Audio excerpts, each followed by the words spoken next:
SuperTalk Mississippi Media production. Are you tired of dents and scratches ruining the look of your car? Look no further than Porter's Body Shop in Brookhaven. Call us at 601-833-1861 or visit us online at portersbodyshopms.com.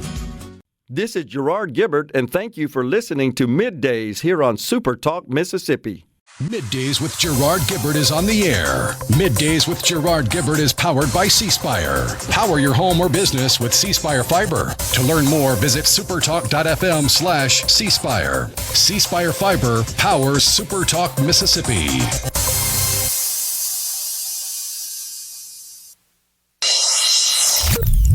Get ready to go beyond the headlines and join a meaningful conversation with people from around the state. You're listening to MidDays with Gerard Gibert here on SuperTalk Mississippi.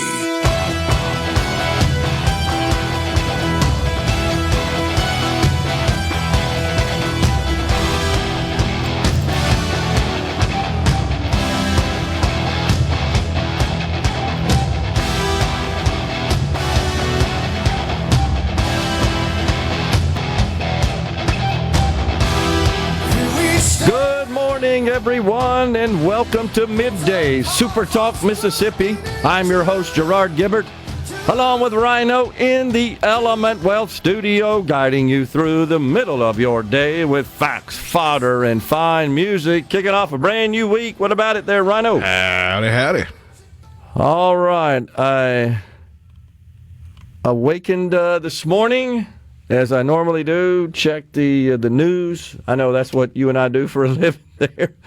This was around 4:35 a.m., and I would just say that there is something going on in the financial world today. You may want to be aware of. Cue the Lost in Space clip, will you? Danger, Will Robinson. Danger. No, Will Robinson. Danger. Don't check your 401k accounts this morning because the markets are in the negative, in particularly the NASDAQ, the tech-heavy NASDAQ. And here's what's going on. NVIDIA, TSMC, all the chip guys, all the folks that make all this infrastructure in particular, and build data centers that power artificial intelligence. So here's what happened. Out of the blue. Nobody saw this coming. How could this happen? It's beyond me. The Chinese, a company in China, has introduced a chip. This company's called DeepSeek. And they have introduced a chip that is on par with the NVIDIA chips. They say that they can make these powerful AI-oriented computer chips in a much more expensive way than does NVIDIA and other makers of such infrastructure. Broadcom's another one. They're all taking it on the chin today. Microsoft, Amazon, every company essentially that has got a massive investment and, more importantly, recent guidance. When they go to the markets and say, look, we're going to guide at this level of revenue and net income and growth, or lack thereof. In this case, all of these folks guided very positively into the future. Meta, another one, nuclear power provider, Vistra. I mean, this had a domino effect, as they say, on these particular stocks just because of this Chinese startup, DeepSeek. They released a cutting-edge AI model, runs on less advanced chips and a lower cost than U.S. companies such as OpenAI. So you remember last week, Rhino, when I shared that I had the opportunity to meet Congressman Ro Khanna when I was in Washington. He, of course, the representative of the Silicon Valley area in California. And he's a Democrat, but he's not a wacko crazy nut Democrat. There are plenty of those, unfortunately, in the Congress. He's a reasonable person. We may not agree on a lot of policy matters and the philosophy of government and so forth, but he said something that just resonated with me and stuck with me, and I think we're seeing it play out today. And this was just a week ago tomorrow. He said, we've got to recognize that our true adversary is China, and we've got to quit beating up on each other. Here we go. That's essentially manifesting today. That being said, it's completely, totally appropriate and prudent to say you can't trust the communists in China. So all we know today is that we've got a company, and anytime you say that, describe an entity as a company in China, you know the Chinese Communist Party has got their grubby hands in the middle of it. This is what we're trying to prevent in this country, by the way. That's because any company, and I mean any company, with any holdings in mainland China and China itself has to participate in the intelligence agency's requests for information and data at any time. There is no recourse for, these people have privacy. Nope. Yep, absolutely. That doesn't matter there. It's communist. Now, I would submit that in the last 4 years, we've seen more policies that lean into that style of government than we have one where government's hands off and lets the free market work. And that's what's bothered me. It's everything from telling you what your board composition's got to look like to how much you can charge for bag fees on an airline, all kinds of crazy stuff. Well, I mean, if you want a perfect example of how the market will dictate certain variables in this scenario, you might want to go ahead and buy now on these tech stocks that have taken a plunge, because that very same DeepSeek AI, the app that was number one on the App Store and the iPhone, Apple, whatever store in the last 24 hours, yeah, they've been suffering outages all morning. Talking about DeepSeek, right? Couldn't quite scale to meet the demand. We should not be surprised whatsoever. So, I guess if there is a bit of a silver lining in this gigantic sell-off on the NASDAQ today, it was down pre-market as much as 1,000 points. Presently, let's see, it's down 582. It was kind of hovering around the 750 mark when the bell was sounded, signaling the opening up of trading for the day. Then, some of this could just be that it got a little frothy, and investors say, yeah, it's a good time to take some profit and sell the stock, pushing the share price down, and I'm going to get back into it. That's fine. That's the way the market works.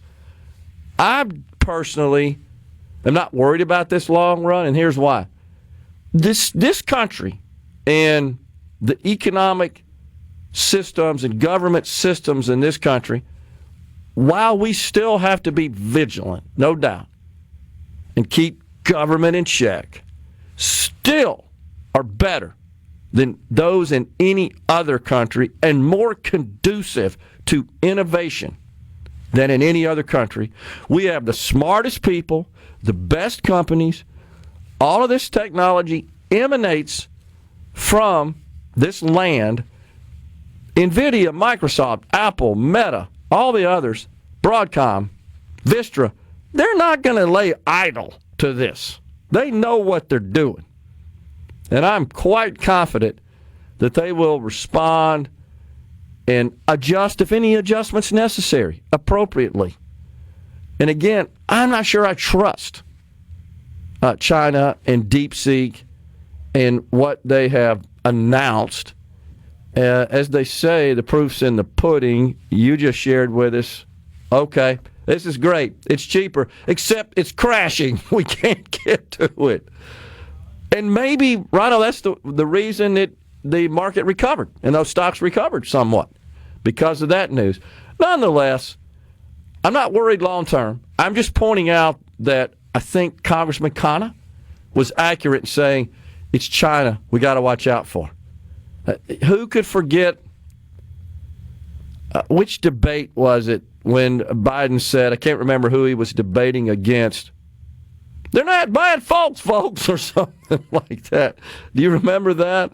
And was it Obama and Romney that got into a bit of a tussle over whether or not China was truly an adversary? And this was the 2012 election cycle. In this country, we have got our head in the sand if we don't realize it is their objective, has been, to displace this nation as the most powerful, as the one with the largest dominant economy on the planet. That's their goal. And they don't care what means are necessary to do it. That's including killing people. Now that the CIA has admitted, oh, by the way, that virus, it actually came from a lab. You can't convince me that wasn't intentional and that it wreaked havoc. By the way, Mark Andreessen, he was the founder of Netscape. He just weighed in. He said that DeepSeek is a gift to the world because it's open source. We're coming right back with more. Delaney Meekum, an immigration attorney, at 11:05. Everybody's doing the mess around. I feel more. This segment of Middays with Gerard Gibert is brought to you by Covington County Hospital in Collins, where your health matters. Now back to Middays with Gerard here on SuperTalk Mississippi.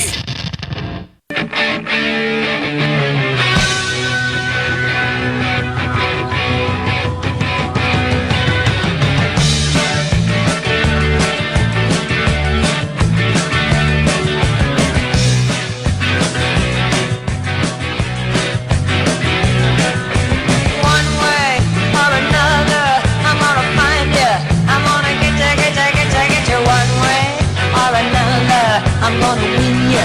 I'm gonna get you one way or another. Okay, so I like the Danger Will Robinson clip. We got to use that in the future. That's a good one. There's so many. There's a lot of good script, right? A lot of good dialogue. Dr. Robert Smith from Lost in Space. Man, his descriptions of the robot.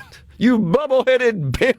Whatever. Nitty. But oddly enough, that robot is famous for danger, Will Robinson, danger. That line is seared into the pop culture lexicon associated with that robot. That's the only time in the entire series it said that line. Really? That one scene. Time. I didn't know that. Yeah, you would think that was rather constant. Yeah, like it was a catchphrase. Yeah. Nope. The only time. Because I remember as a kid, this was primetime television. And we just couldn't wait, man, whatever night it came on.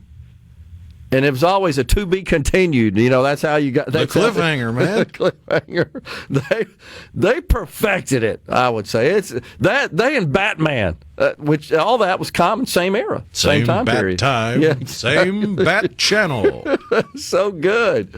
Lost in Space. But Dr. Robert Smith, what a great actor. You have to think about the acting there. Was fantastic the way he played. How did they keep a straight face with that guy? It was great acting in the TV show and probably the standout performance in the movie that came out. That's in true. The, what was it? 90s seems like, yeah. Because it was Gary Oldman playing the doctor. Yeah. And Gary Oldman's one of those character actors that they just blend into the background of their character, and you never know what you're going to get. It's always going to be intense, and it's always going to be good. He and the robot, all those back and forth quarrels and volleys were just classic. But that's a good one we'll have to use in the future. Maybe anytime we see a market sell-off, we'll go ahead and crank the program up with that. You know what's coming. Man, oh man. On the C Spire text line, let's see. Landfill Management says it's open source. Yep, that's what we were talking about. Mo says, simple, Gerard. We don't allow Chinese chips in the U.S. Yeah, so just to clarify, and I may have misspoke a bit, this tool that provides artificial intelligence generation is utilizing less expensive infrastructure to power it. That's the concern, is that you could deploy this tool. It's available. It's as good as OpenAI and ChatGPT and Microsoft Pilot and all the other generational AI systems, but it doesn't require the infrastructure, the underlying back-end infrastructure, such as the expensive NVIDIA chips, etc. That's what's got the markets all up in a tizzy today. Now, you could certainly, most to your point, just like TikTok, you technically, I guess if the government saw fit to do so, could ban the availability and access to Chinese-based AI tools. Now, if we think, Rhino and I were talking about this on the break, if you think that TikTok puts our national security at risk because of all the data it's gathering, you ain't seen nothing yet till you start using some Chinese AI platform and you start training it with your LLMs and so forth. You might as well just hand them everything in the whole country. Not that they're already seeking access to that on a 724 basis. So it'll be interesting. What's the status of TikTok right now? It's available, right? Yeah, it's available on the App Store. I've still never downloaded it. Where's that going, though? I mean, because we have a law that you says had it's the not... executive order that will likely run out before it manages to make it to court. Right. To be challenged. And so that means it just feels like we have a lot of issues that are headed to the United States Supreme Court. Birthright citizenship. I wouldn't be surprised if on that one, just a hunch, that order prevails. Oh, yeah. I think the order that says, because it's gotten ridiculous to the point where if you read the language and then you think about the spirit of it, I think it's been exceeded, it's been abused. There's no doubt about that. And just say, oh yeah, come here while you're pregnant and drop a baby out, boom, instant citizenship. I don't think that was the intent. And so it gets complicated. It was physically impossible when it was written. Well, that's true. It was not in the realm of possibility when the intent was made. Right.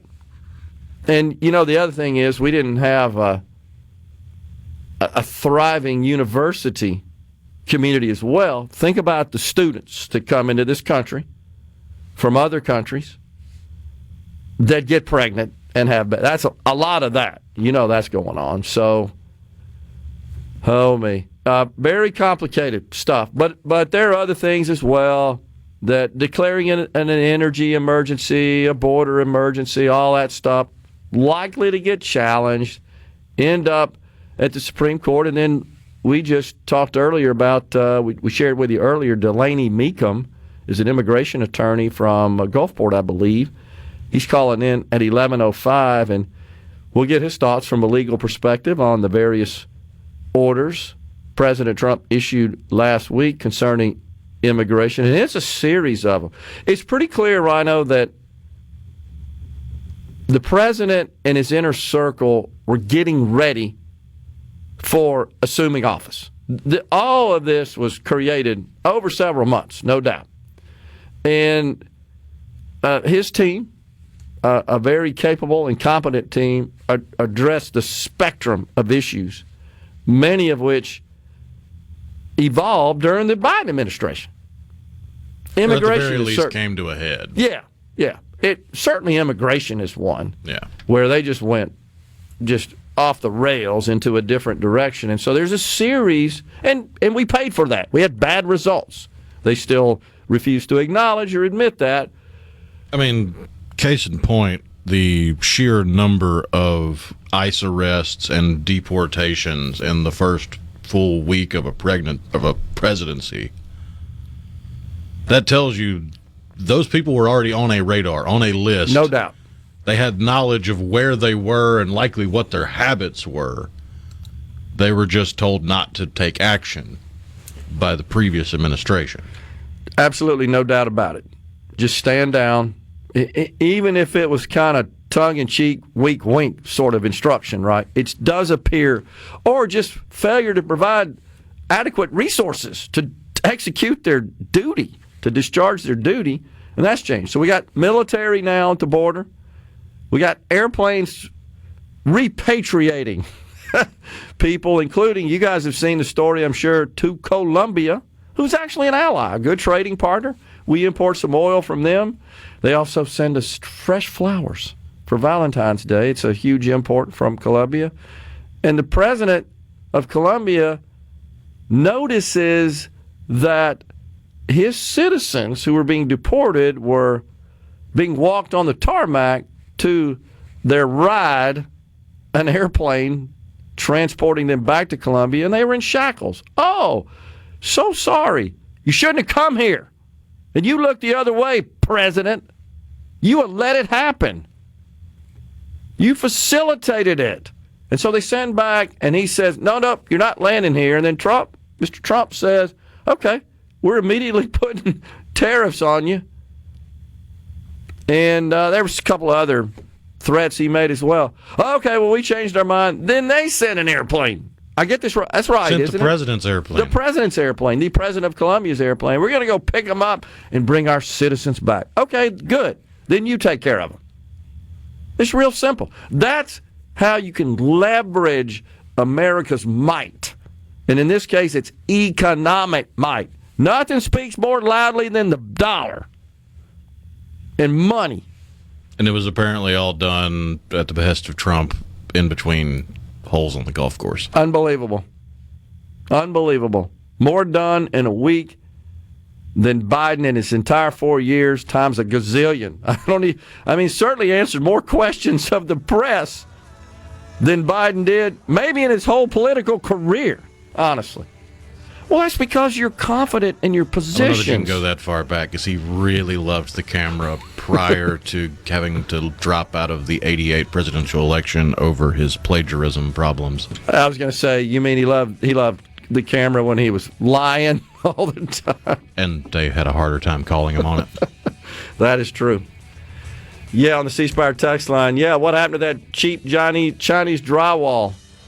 Yeah, there's more to it than just what we're seeing today that the markets are selling off on, which is why I believe the markets, they're looking for an excuse to engage in some selling, take some profit. There's a reason you don't expect quality when you order from Wish. That's absolutely right. Coming right back in the Element Wealth studio.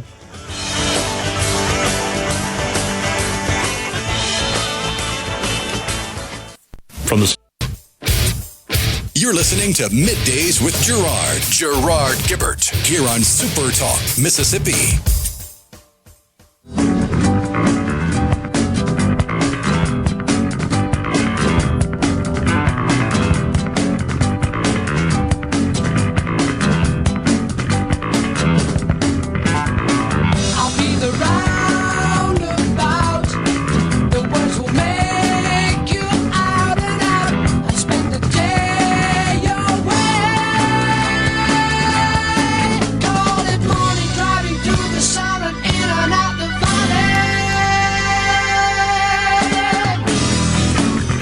Welcome back, everyone. It's Middays, SuperTalk Mississippi. Chris from Oxford says, yeah, it's true. This new Chinese AI platform that Rhino just told us has actually crashed because of the rush to download it.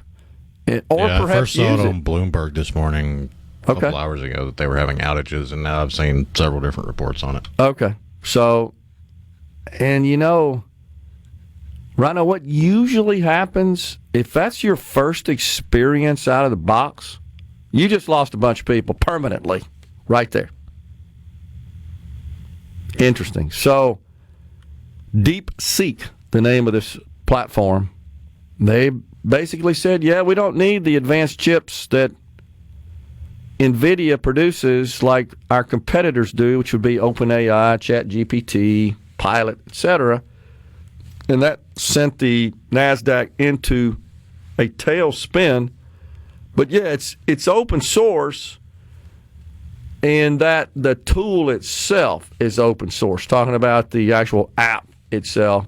So if somebody wanted to access the code, the underlying code, make some changes to it, and create their own version, you could do that. That's what open source essentially says. And, of course, if someone wanted to just create one that very closely replicates, mirrors the tool, they wouldn't face any sort of patent infringement. That's the other big aspect of it being open source.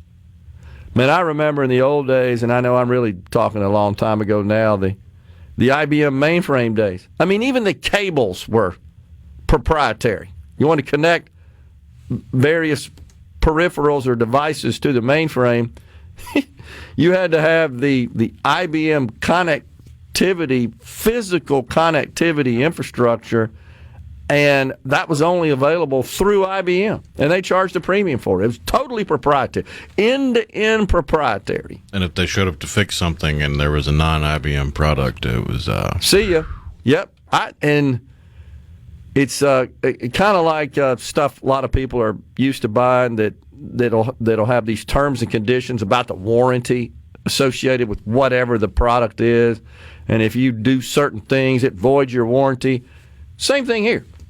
To your point. And I remember this well back in the big companies that use these mainframes. Wait, you got a non-IBM third-party cloned cable on there? Okay, take that off and we'll come back. Even PCs in the early days, when instead of buying an IBM PC that had included in it the IBM hard drive that was standard with the machine, you'd buy one without a hard drive and buy a third-party hard drive. But if you had that thing covered under IBM maintenance and they came out, you had a problem. Wait, you got a third-party hard drive in there, even though it may have nothing to do with the issue. You take that thing out, we'll come back and see you. I remember that well. So that's the market. But the market changed that, because the market said, look, we're going to create these open source technologies where you're not restricted by just this one maker. And IBM had to respond, and they did. And off to the races they went. But we all benefited from that, no doubt. The advent of open source technology, no doubt we all benefited. But that's what's going on with this stuff.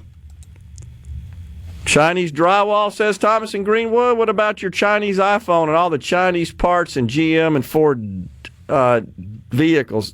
That's a little bit apples to oranges comparison, all this stuff is, in my view, to something like an AI platform. But, I get the point. Adam and Baldwin, a lot of ICE raids being reported across the state today. Go get them. Yeah, that's good. And that is something we have witnessed firsthand, President Trump fulfilling his promise. No doubt. We're seeing deportations, bolstering security at the border. And Tom Homan and his immigration czar said it over and over. We're going after the worst first. And, man, they have. Have you seen some of these people? Child rapists? Should we have any mercy on these people? Like, oh, my gosh, we can't send them back to their home country. I'd say, hell, send them back now. And that's what we're doing. The question I have is, why were they still walking free? Completely agree. Because Biden let them, wanted them to. AOC would be crying and all that crap. Speaking of crying, have you noticed the seemingly lack of media coverage of these deportations?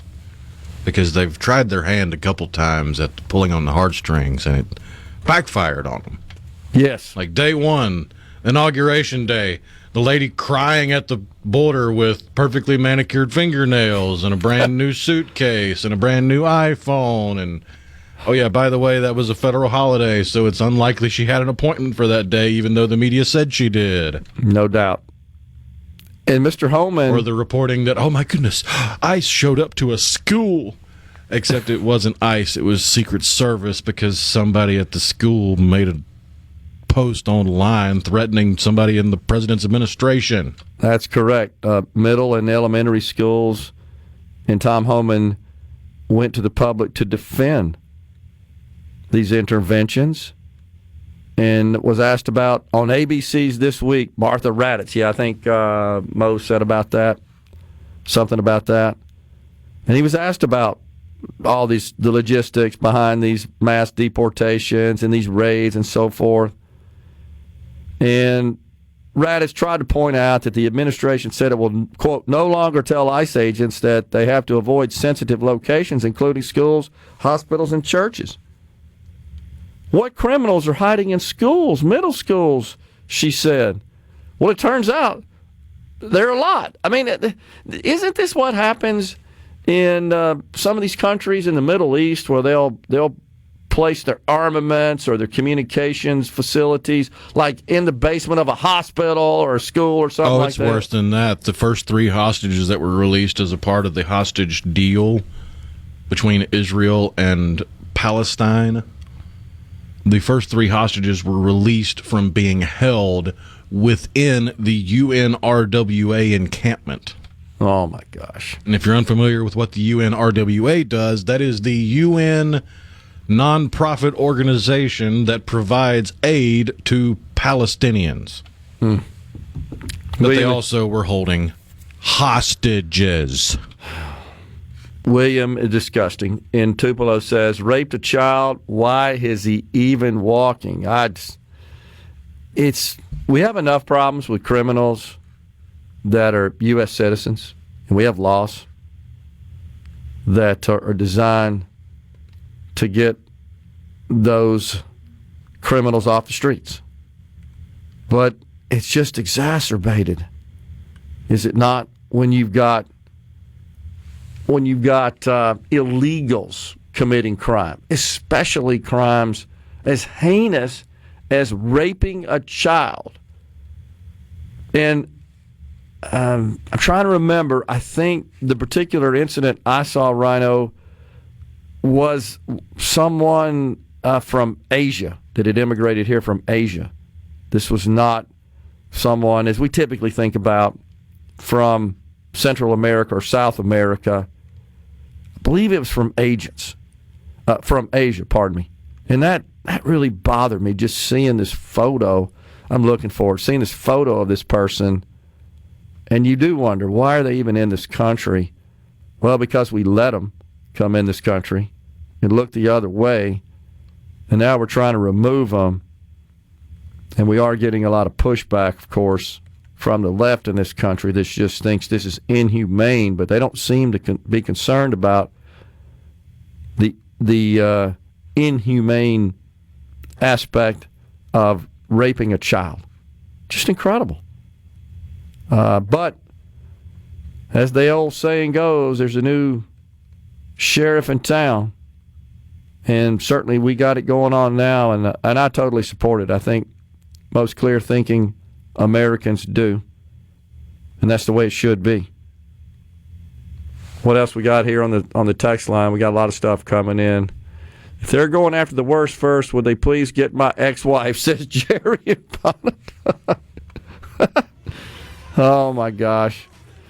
Well, don't forget Delaney Meekum, who is an immigration attorney, joins us at 11:05. It's a short show because it's Monday. Super Talk Outdoors with Ricky Matthews airs after middays. That's at 12:05 today. We got to get to some discussion of what's going on down there in the state legislature. You know, we've been talking a lot about taxes. It's also school choice week. And Rhino was good enough to look up the bill that was filed by Representative Rob Robertson in the Mississippi State House that would mandate school district consolidation. We'll talk about all that on the other side of the break on Middays. Stay with us. Shining star for you to see what your life can truly be.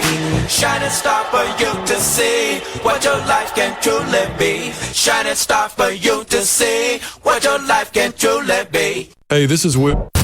You're listening to Middays with Gerard here on SuperTalk Mississippi.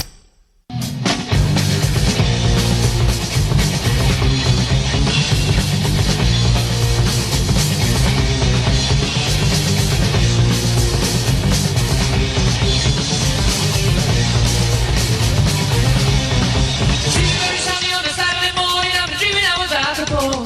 There's a rumor going round, a clear out of town, yeah, smelling like a drive to fall. Here come the law. Yeah, so, Rhino, now there are some of these. And again, I really hesitate to you always try to console me about this. I hesitate to try to guess where people stand on the various issues based on their physical appearance. And you've tried to comfort me on that.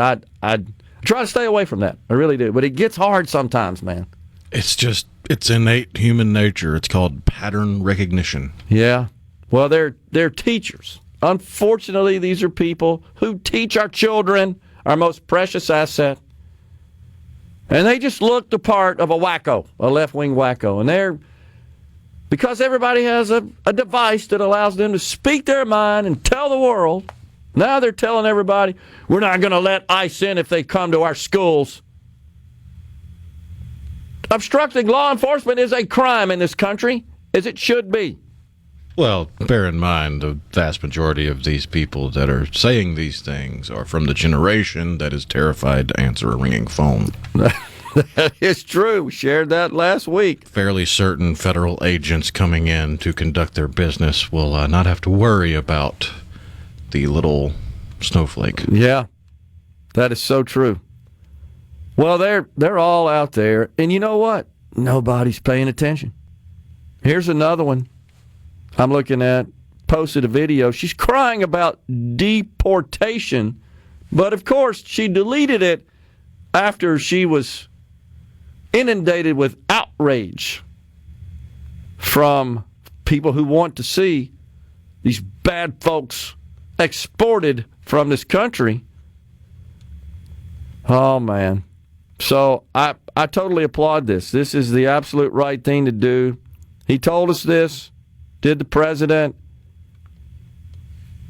We are not surprised. He was voted for just that. Yeah, okay, I found it. There are two cases. Here's Tom Homan himself I'm looking at. He personally apprehended a child rapist from Thailand in Chicago, a sanctuary city, of course. Shall we also add, Rhino, a broke sanctuary city, as is the state. Is that the same raid Dr. Phil was on with him? I don't know. Dr. Phil was on an ICE raid with Homan in Chicago. I don't see. Because they tried to blur his face, and then you heard him talk, and it's like, that's Dr. Phil. Okay, you know what? You're right. The rapist here is, I see him. There's Dr. Phil. You're exactly right. And he's blurred out. There's Homan. He's not blurred out. It's incredible. Dr. Phil is with him. I didn't know. Oh, it's very clear. That's who it is. I'm going to send you a link to that. But the other one that surfaced is one from Mexico. And this person was just deported. An accused child rapist entered this country 4 times. Sent back, entered it 4 times. Now in the custody of the Mexican authorities. He's wanted in Veracruz, Mexico, for allegedly raping a child. This is the right thing to do. What people want, just innately human, they want safety, they want peace, they want health, and they want prosperity. And these people that are coming into this country illegally, consuming our resources, but more importantly, engaged in criminal activity. The worst of worst, raping a child. No mercy. Out of here. You go deal with it. Mexico, Colombia, Thailand. It also turns out that, if I can find it here, the president of Colombia has got a tranny partner. Have you seen this? That was an accusation leveled against him by the opposing party in Colombia. Okay. He was seen out and about with an alleged prostitute that was a dude before they started Okay. hooking as a woman. Looks like, they're holding hands. He claimed that it was just a friendly encounter, but that's sure what it looks you like. can take from it what you want. I'm saying he's just walking the streets here. Is the Columbia president holding hands? Now look, I don't really care. I made that very clear. That's fine. Part of that was the reason why he was so hot-headed when trying to show his rear to Trump, and then Trump spanked him. I got you. He's doing anything in his power to maintain power and relevance in Colombia because his numbers are tanking, kind of like Biden's were. I see. Well, if you perhaps hadn't emptied out, as Mr. Trump pointed out, your prisons and your mental institutions and so forth, and sent them into this country, now you're going to receive them back, or you're going to incur onerous tariffs. Maybe your numbers would be better. My guess is he's also just a bad president on top of that. We're stepping aside for a break. It's Fox News, SuperTalk News. Delaney Meekum is next.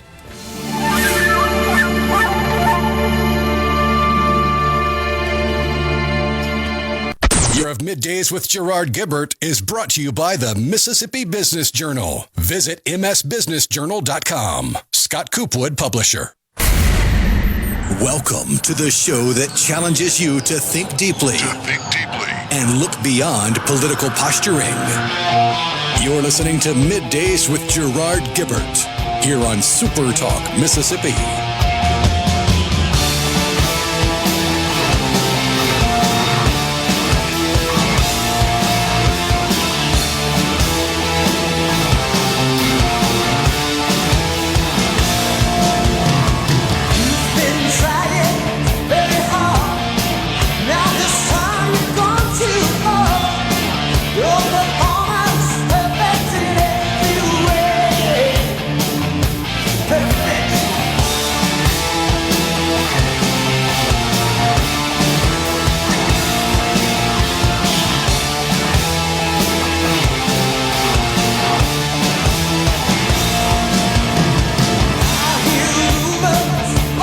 Welcome back, everyone. Hour 2 of Middays is now live from the Element Wealth studio.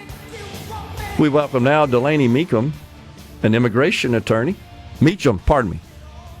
Delaney, you there, sir? Yeah, I can hear you. I'm here. Delaney Meekum. Meekum. Okay, got it. All right, so we wanted to get you on. You are an immigration attorney. I believe, are you located in Gulfport? Yeah, that's correct. So, I started my firm in 2019 here in Gulfport after having practiced immigration for a little while at other firms. And so I've been doing this for about 10 years. We do exclusively immigration. For whatever reason, it's an area of law that I gravitated towards, and I enjoy what I do. But as you've been talking about, and as you know, it's kind of a hot topic politically, and that's something I kind of hadn't anticipated back then when I decided to go into this area of law, but here we are. Yeah.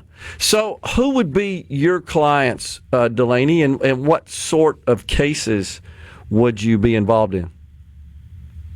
That's a great question. So what we do is we help people immigrate legally into the United States.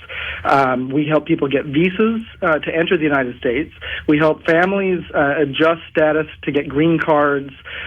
We help people get other types of humanitarian type relief, such as U visas, which are visas for people who are victims of crimes, or T visas, which are visas for people who are victims of severe forms of human trafficking.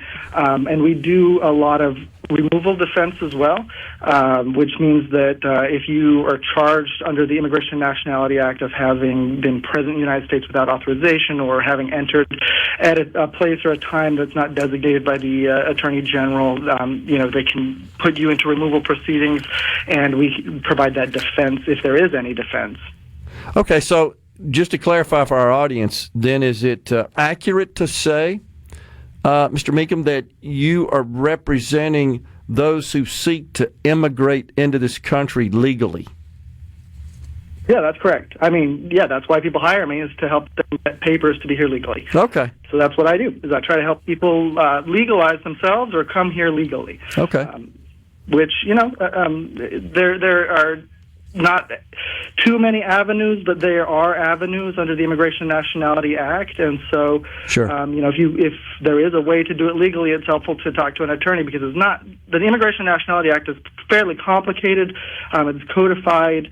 It's similar to the IRS in its complexity, or the tax code in its complexity, and so it's valuable to have an attorney if you have issues or questions about immigration. But it's a very specific area of law that I've been fortunate enough to learn pretty well and become pretty good at it. Our clients come to the Gulf Coast from all over the country. Some people drive. I do a lot of remote consultations, but we have clients from California and Oregon, Washington, all the way to the East Coast, Virginia, New York. A lot, but most of our cases are around here along the Gulf Coast. A lot of people come in from the Panhandle in Florida, Alabama, Mississippi, Louisiana. Well, how does that work? Because if they're here inside the boundaries of the country and you're providing legal advice and counsel to them, under what program are they here that's legal? Are they not? Did they not enter the country illegally, and then you're trying to help them become legal? That's a great question. Correct. Yes, that's a great question, and that's why I mentioned previously that at the border or anytime you enter the United States, they still have due process under the laws that we have. Mm-hmm. Generally, a person can't be deported unless an immigration judge issues a final order of deportation. Okay. In order to get to that point, an ICE officer generally will give you what's called a notice to appear. To put it into context that's probably understandable for someone who hasn't dealt with immigration, what that means is they give you essentially what is a ticket that outlines what the allegations that the federal government are alleging, and the charge under the Immigration and Nationality Act, primarily, under Section 212A6A, 212A7A, which just means that you entered the United States, or they believe you're accused of entering the United States at any place or time that was not approved, and you didn't have the proper documentation, or you didn't have the proper documentation. I see. So they filed this charging document in the immigration court, and they set it for a hearing date. Generally, the charging document has to have a hearing date, and there's been some issues back and forth between the Supreme Court and other federal courts that for a long time, for decades, they were issuing these notices to appear and not correctly putting the date of the hearing on those. And so a lot of cases have been dismissed because of the government's failure to adequately provide people notices of hearings. But at the end of the day, if you get a notice to appear, you have to appear in court for what is not... it would be what you would consider like an arraignment, where you contest or you admit to the charges, right? So you go before a judge. The judge says, well, look, these are the allegations that the federal government is saying. These are the charges that you've been charged with. How do you plead? In most of our cases, we admit the allegations. We concede that they're removable from the United States because, it streamlines the process. But at the end of the day, the government has the burden of proof to present evidence that the person entered unlawfully or that they are here unlawfully. So we could contest those charges and make the government prove those things, but that's just a preliminary step. Generally, then it's set for some type of trial date, depending on what type of relief the person is seeking. There's different types of relief. If you've been in the United States for 10 years, you have U.S. citizen children, you have good moral character, and you have can prove that would cause an exceptional or unusual harm to your U.S. citizen children or U.S. citizen spouse, then you can apply for a green card through the immigration court. But again, you have to meet those specific requirements for that provision under the law. So, there are benefits for some people who have been here over 10 years. And so, to your point, how are these people, having a right to have a court hearing or have a right to, any type of process or papers if they've entered unlawfully or they've been here unlawfully? Well, the code provides for that. The code provides things, like I said, after 10 years you get certain benefits, but there are also other benefits that people can get even if they entered unlawfully or without the proper documentation. And asylum is one of those areas. As long as you apply for asylum within a year of entry, you are entitled to a hearing on that. And that's what the law is currently, based on our international treaties, our refugee laws, the Refugee Act of 1980, where that was codified. So if you meet the definition of a refugee, even if you're in the United States, they can grant you asylum. And that's the difference between, a refugee and an asylee. A refugee is someone who is granted entry into the United States as a refugee. An asylee is someone who is already in the United States who has proven that they meet the definition of a refugee. I see. So you're aware that there was a series of orders the president issued last week concerning immigration, and one that seemed to me like would affect your services and your counsel is called the Protecting the United States from Foreign Terrorists and Other National Security and Safety Threats. That really is designed to make the vetting process a lot stricter for visa applicants. What do you think? Sure. Yes. Well, there's a lot of them. Let me look. I've got a stack of federal executive orders here, and they all do something a little bit different. Yeah. So let me see which one we're referring to specifically. Just at the high level, it just directs all agencies to be more thorough, is what it says in their vetting process. Okay. Yeah. So let me look here. Yeah, I'm sorry, I didn't mean to catch you off guard. Speak to that if I could. Yeah. Well, no, it's okay. Like I said, there was a gaggle of executive orders, and so I want to make sure that I'm talking about the right one. I'm looking at 8. Okay. We're up against a break. If you can spend a couple of minutes there and hang on with us, you can research that and then provide us a response and your thoughts on that particular order. That's just the one that caught my attention. It seems to be more related to those seeking legal entry into this country.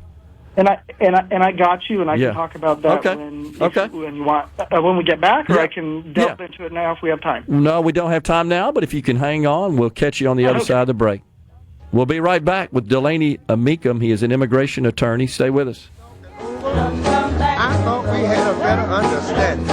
Oh, baby, don't be so chilly. You don't want to see me cry. Oh, baby, please. It isn't fair.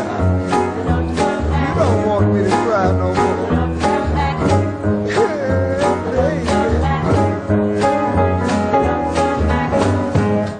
From the Sabre. Middays with Gerard Gibert. Let's do this. On SuperTalk Mississippi. Let's go.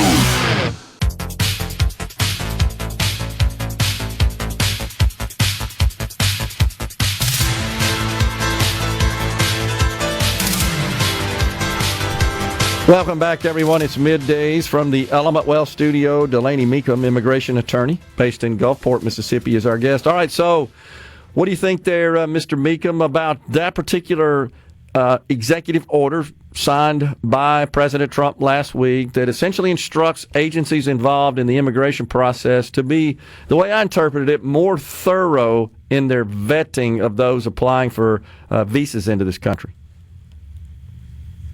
Yeah, no. So I think there's nothing wrong with being thorough in vetting people who are, trying to enter. We obviously one of the functions of the Department of Homeland Security is to prevent people who are, have bad intent, will towards the United States from entering the United States to cause harm. But at the end of the day, the process, if you talk to anyone who's been through this process, the process is already a very slow and tedious process because it is government bureaucracy. Mm-hmm. I mean, this is big government bureaucracy at its finest, much like I mentioned before, the IRS. And so, increasing the burden on, the immigration officials or whoever else to do potential vetting or other processes. While it's important, I don't know that it's something that was broken. I don't know that it was something that needed to be fixed necessarily to this extent. And I think that it possibly will affect a lot of people who are trying to immigrate legally by slowing down the processes. And let me give you an example of that. Let's say that you have someone who is married to you to a United States citizen, and you had entered the United States without any type of authorization that you want to get a green card through United States citizen. You have to do generally, unless you can get, if you were either paroled or admitted with a visa, you have to go back to your home country to do that process through the consulate. But in order to be able to return without some type of bar, you have to get a waiver of that bar, meaning you have to be forgiven of that bar. Generally, a person who leaves the United States and tries to re-enter lawfully after having been here for more than a year will have to wait for 10 years outside the United States. That's waivable for spouses of U.S. citizens. But the ironic thing is that if you submit an application for a waiver of unlawful presence so that you can travel to get a green card because you're married to a United States citizen, the processing time for that is almost 4 years. And you're allowed to remain in the United States according to our laws while that is being processed, but you also don't have any type of status while you're waiting. So, what my concern about some of these things is that we have been pretty successful at detecting and up to this point stopping terrorists and other potential threats at the border, but increasing our putting additional regulations that will bog down the system is going to make it a little bit more painful and a little bit longer for the people who are trying to enter lawfully. And obviously what we want is lawful immigration into the United States. Yeah. But I agree. I mean, some of the things that we want to achieve with our immigration policies at the border are not bad. I mean, obviously vetting and preventing terrorism and things like that are good. I don't necessarily know, because a lot of this is vague. It's executive orders. The implementation of an executive order is far different from just saying that this is what we're going to do. Actually doing it is the challenge. I think that's going to be the challenge with a lot of these executive orders. Do you think this order that essentially cancels the birthright citizenship is going to stick? Do you expect a legal challenge to that, and that might make its way to the Supreme Court? It's been challenged, but do you think this is headed to the Supreme Court eventually? Oh, absolutely. Well, I mean, unless the Supreme Court refuses to take it up, it's going to the Supreme Court. But, I mean, you tell me what you think. I'm going to read to you the Constitution of the United States. You tell me what you think. All persons born or naturalized in the United States and subject to the jurisdiction thereof are citizens of the United States. Yeah, I mean, that's from the Constitution. Going just straight from that text there, it would appear that anybody born here would automatically be a citizen. It does feel like that it's been abused somewhat. Now, I know that's a separate matter than what the Constitution presently says. Even Senator Lindsey Graham has said, I noticed him this morning say that he thinks that there's a problem with that in the Constitution. He says he's offered an amendment to actually change the Constitution along those lines. He also indicated he believes the Supreme Court will uphold the order. I was a little surprised by that. I mean, if Congress and the states ratify a change to the Constitution, then yeah, of course the Supreme Court is going to uphold it. Yeah. What I don't believe the Supreme, and I could be wrong, but what I don't believe the Supreme Court will uphold is an executive order that runs contrary to what the Constitution says. Yeah. I don't think that a president or anyone can say, we're going to modify the Constitution by executive order. I think that has a snowball's chance of making it through the litigation process. But if Congress and the states choose to, ratify, amend the 14th Amendment, then they can do that. Sure. And that's not what Graham was saying. He said he's offered that in the past. It's not since the new president was sworn in. But I just caught him in an interview saying that he thinks the Supreme Court will actually uphold the order. And this may get into some legal technicalities that are above my head, honestly. But it sounds like that's what that Trump and his team are relying on. That's and maybe they have good feelings about the appointees that Trump has put on the Supreme Court to see things the way he sees them. And traditionally, we've experienced that they do tend to see things the way he sees them. And so, I can't speak for how the Supreme Court would rule on any potential cases, but I can tell you, if you have a strict reading of the Constitution, if you're an originalist, or if you believe in following the intent of the framers and the writers of the Constitution, I believe if that's the legal framework that you will use to analyze whether an executive order can indeed make a person born in the United States not a U.S. citizen, then I don't see how they can get around that with an executive order. Well, I want to be clear. I don't favor the use of executive orders to conflict with the Constitution or any law in that respect. It just seems like, it feels like, and this kind of bothers me, is that regardless of party, that presidents and administrations have seen fit just to implement their agenda through executive order and just kind of hope it stands the test of the courts. Right, and that's the trend. That's the way it's been going with multiple administrations now. I practiced under Obama. I practiced under Trump the first time. I've practiced under Biden. So this is the fourth presidency when that I'm under practicing immigration laws. Yeah. And at the end of the day, Congress has not changed the Immigration and Nationality Act. So all of these presidents have had to work within the framework of what's been approved by the Congress. And a lot of these things, I think that's why these are Band-Aids. They're not real fixes. They're just a different way of applying the same law,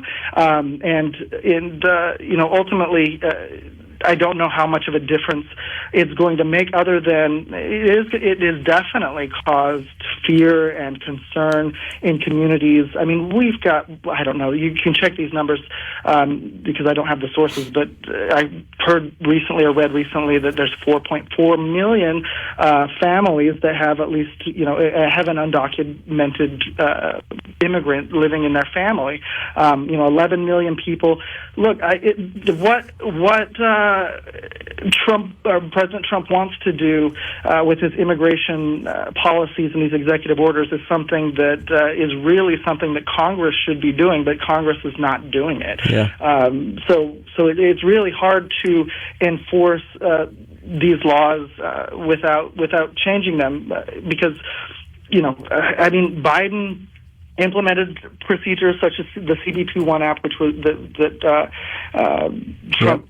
The Trump administration turned it off. Disbanded. The CBP-1 app was just a way of, helping people organize whether they can apply for asylum or not and do it in an orderly manner. But I believe that we're going to replace the Remain in Mexico policies. But I don't know with Claudia, the new president of Mexico, Sheinbaum, if she's going to be willing to help or engage with that. But obviously, the United States, we saw with Colombia over the weekend that the United States has a lot of hegemonic power, a lot of economic power to kind of help these other countries get on board with what his policy goals are. And so maybe we will or maybe we won't see the Remain in Mexico policy return. But from what I've heard, some of the the administration in Mexico doesn't seem to be too willing to help with that. But then again, like I said, we saw what happened in Colombia. We got to go. But at the end of the day, I think what we need to... You go ahead, finish your thought. Got about 30 seconds. I was just going to say, at the end of the day, I think that it's important to remember, as we're rounding up a lot of people and putting them in detention centers, that these immigration laws are civil. There's a lot of conversation about, criminals, et cetera, but the Immigration and Nationality Act and the immigration courts, they are civil courts and they're tried civilly, and this is not a crime that they're being charged with in immigration court. Delaney, and to your point, I'll just make this comment before we go here, is that Speaker of the House, Mike Johnson, literally just issued a statement on social media saying we got to codify these orders that deal with immigration to make sure they stick. Appreciate you joining us, Delaney. Delaney Meekum, immigration attorney. Thanks. Middays with Gerard Gibert. It is on SuperTalk Mississippi.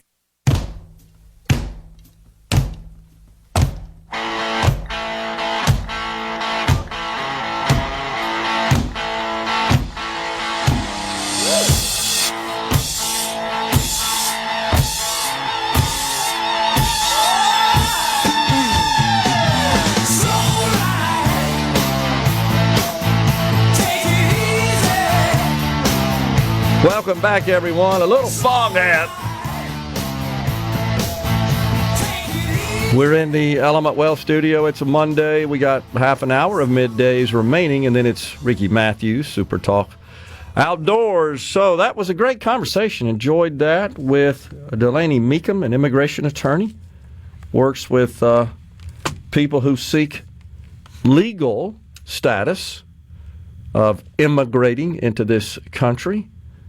And that's a complicated process. I suspect that you're better served if you've got a lawyer guiding you through that.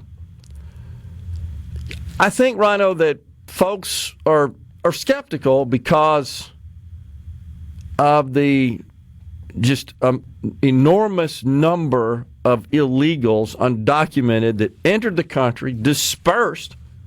We can't find all of them, though Tom Homan's bound and determined to locate them all and send them back home. Repatriate them now is the in vogue term, replacing deportation. But my question's still about how did they get here? I still not quite clear how that process works. Like, how are you here, but you've not been granted a visa? I know our laws do allow, if you're seeking asylum, that's been abused. That's been the main thing that's been abused. Why are you here when they get asked that question at the border? I'm seeking asylum. Okay, here's your court date 10 years from now. I mean, that's what's been happening, right? The asylum laws state that you must remain in the first safe country you come to. Which is part of the Remain in Mexico policy, I believe, that, you stay there while we're waiting for your court date. If I'm not mistaken, it's a part of major international agreements. Oh, okay. But again, I say that this process we have in this country that allows legal immigration and assimilation and a path to citizenship, it's been so perverted and so abused. And everybody with eyes can see these caravans, swaths of people up to no good, all there being escorted, which is a kind way of putting it, by cartels who are making billions of dollars and have no regard for human life, will kill people, rape children. They don't care, to get their money and get their way. It's an industry. It's a syndicate. And I think that's tainted people's view of our entire immigration system because it has been so off the rails and so abused. And so when someone such as Mr. Meekum is trying to assist those that I'm assuming they seek legal visas, legal status, want to become citizens, want to work, want to contribute. I'm assuming that. I don't know. I don't know every case. But I guess I'm saying that because if you're willing to obtain the assistance of a lawyer, surely that would be the case. And Thomas wanted to know how they're getting paid. Thomas, you do realize there's something called attorney-client privilege? He can't tell you that. I'm not going to ask him that. And it's really, I think, irrelevant to the situation. But the bigger thing is, how do we make sure when we are granting visas that these people are being properly vetted? That is a concern, no doubt about it. And that we're making sure that only the best, the brightest, the most appropriate are allowed into the country and are granted visas. I have concerns about that, no doubt. And hopefully that's the case. What else we had on the C Spire text line here? Oh, Chris Kroll Outdoor says that Mr. Delaney is running for Gulfport City Council in Ward 4. Can he talk about his campaign and agenda for a few minutes? Just now seeing this, Chris, but we couldn't do that anyway. He was here for the express purpose of discussing the topic of immigration. And as Rhino well knows, we are somewhat restricted. I believe it's the FCC on providing time to political candidates. And so if we did that without that being pre-scheduled, we, of course, would have to, which wouldn't be a problem, we would have to accept requests from other candidates in the race to come on as well and have equal time. And that wouldn't necessarily be a problem, but that wasn't the purpose of today. And it's, as Rhino knows, fairly unusual for us to host political candidates at the local level. At least on the statewide shows. That's right. This is a statewide show, and those running for Congress, which would be district level, or commissioner level, which would be also district level, Supreme Court, et cetera, certainly the statewide elected officials. Yeah, makes perfect sense for those folks to be guests on our show and allow them to talk about their political campaign and agenda and so forth. But that's essentially why. Mike in Gulfport says, have him read the entire piece he's quoted. I think he's referring to the birthright citizenship language in the 14th Amendment of the Constitution. And I've read it, and again, I think this is just one of those things that's going to get caught up in legal volley. That's the way it works, and that's the way it should work. In the Supreme Court, the justices will have to make a decision. I just found it a bit interesting that Lindsey Graham, a person that I don't agree with wholeheartedly, he actually made a statement. He supported this move, this order, and also stated that he felt the Supreme Court would uphold it. And that would be interesting if that happens, no doubt about it. Let's see. Take it easy, Gerard. You can't expect a lawyer to know what the law says right on the spot. No, that's CC in Senatobia.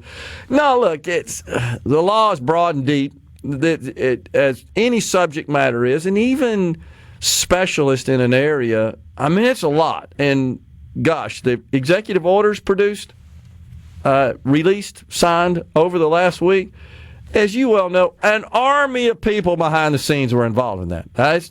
It's not like, no disrespect to the president, but it's not like the president sat up all night and wrote all these executive orders. And that's fine. That's the way it's supposed to work. That's what his team does. But when it comes down to the 14th Amendment itself, if any action is taken by a lower court or then by the Supreme Court, it would be on the interpretation of the words subject to the jurisdiction thereof. Right. That's going to be the sticking point. That's going to be where there's the wiggle room for any opinion from the Supreme Court. I agree, and that's, again, but you know that's going to get into the legal weeds. And even the discussion that Mr. Meekum provided addressing some of those issues, it gets into legalese, and he wasn't attempting to use legalese, but just the interpretation of these provisions can get complex, no doubt about it. But that's why we have a Supreme Court.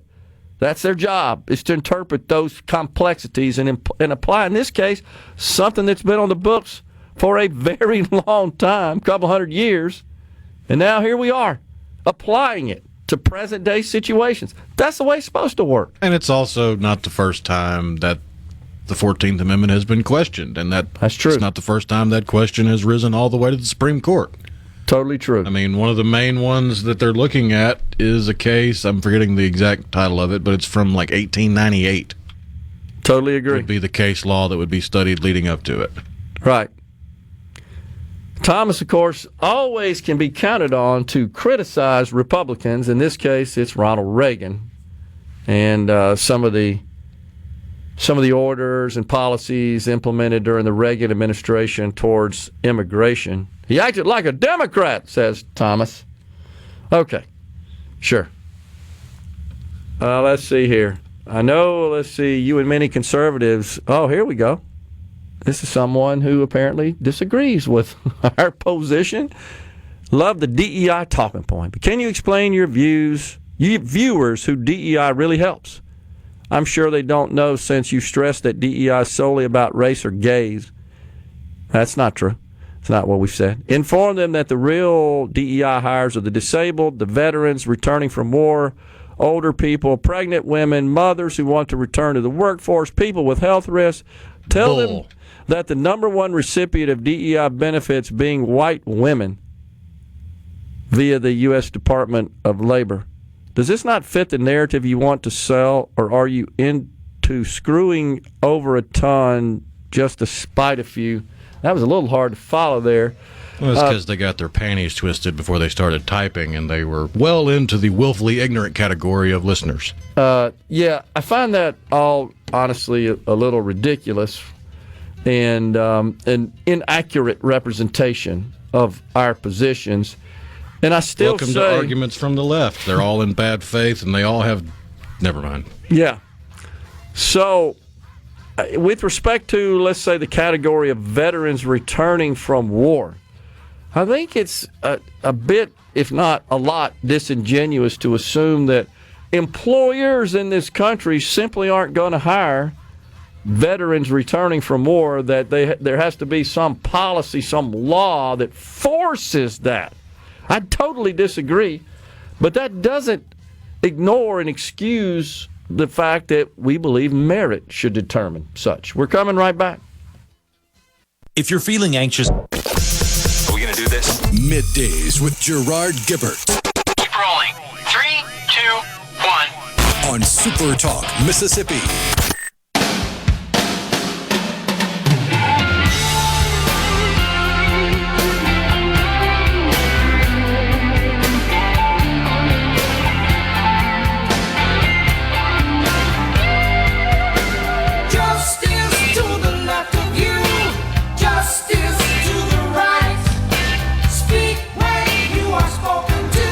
So we were talking about Ronald Reagan and his immigration policies. Thomas in Greenwood loves to besmirch the president's policies regarding immigration. If you weren't aware, folks, in 1986, he signed a law. As I recall, Rhino, it granted amnesty for 2.5, 3 million people, seems to be the number that comes to mind. For all those that came here illegally before 1982, they had to pay back fines and taxes or something like that to remain in the country to receive that amnesty. They also had to, they couldn't have any moral turpitude problems, and did they have to learn English or attempt English, or there was some assimilation requirements as well, as I think all recall. the paperwork was in English, was one of the major hurdles. Okay. So, and I think it also it gave employers a pass if they hired these folks. So this was his approach, but it was also thought at the time to be, okay, that's it. We still had secure borders, and that was the difference. What we have experienced under the Biden administration, which started long before that. Yeah, long before that. But it just seemed to have gotten amped up and elevated considerably.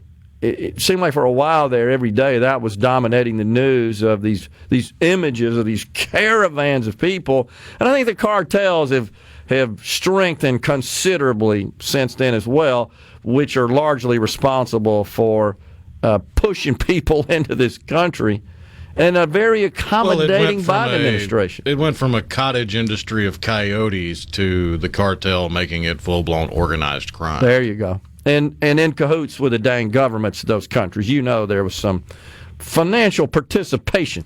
On the C Spire text line, Dan in Tate County asks, it's a good question, and I'm sorry we didn't get to taxes today, because that is a big issue that our legislature is dealing with. Does the state raise property taxes for the counties? Tate County is raising property taxes this year by 20% and said the state is making them do it. That's completely untrue. The state does not control property taxes, and I know in the tax debate, Rhino, we see it all the time. I'm concerned that if we cut the income tax, it's going to make my property taxes go up. And again, just to clarify, two sources of revenue, two different governing authorities for totally different purposes in spending objects. At the municipal level, you pay property taxes, let's say on your home. That's the most common scenario. And if you look at your tax bill, that's distributed between the school district, the municipality, if you live in one, and the county. That's where they get money to operate. School districts is the lion's share of that. That's how we fund education, in addition to the state appropriation per student for education.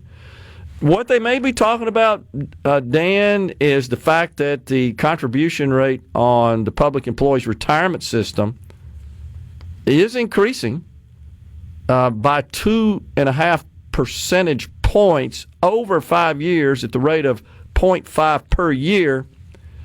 I think right now we're either in year 1 or year 2 of that. But yeah, so city employees, municipal employees, county employees, they of course are enrolled in the public employees retirement system, and it would be incumbent upon the city or county government to absorb that cost as part of their payroll costs to their employees.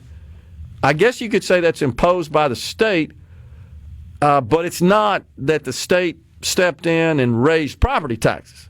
They basically said, look, you got to pay more for your employees that are in the public employees retirement system because it needs more funds to stabilize, to keep up with benefit expense. And that was a big issue when the legislature took this matter up last year when they were talking about potentially a 5% increase. In fact, they signed that into law, and then they had to back it off the time at which it would go into effect, and they changed the whole thing, finally just eliminated that provision and replaced it with, okay, how about 2.5% over 5 years is what they did. Because you remember municipal leaders on our program were expressing serious concerns about, man, that's a 5% increase on our payroll in a short, compressed period of time. We can't absorb that. We need help from the state. You remember clearly, Rhino, Mayor Toby Barker of Hattiesburg, who was head of the Mississippi Municipal League, he expressed serious concerns, again representing his colleagues, his peers, I should say, not his colleagues, but his peers that also run cities. Yeah. So that's what's going on. Let's see. DEI is BS. BS. The company I used to work for had a DEI program, and they emphasized on 2 groups, and white male was not included in either one. And that's where it gets off the rail. I'll just say this finally to this person that kind of jumped on us about that. Forced diversity, forced equity, forced inclusion is deleterious. It produces no benefit. It doesn't even produce the object. We're out of here today. Stay safe, and God bless everyone. A SuperTalk Mississippi Media production.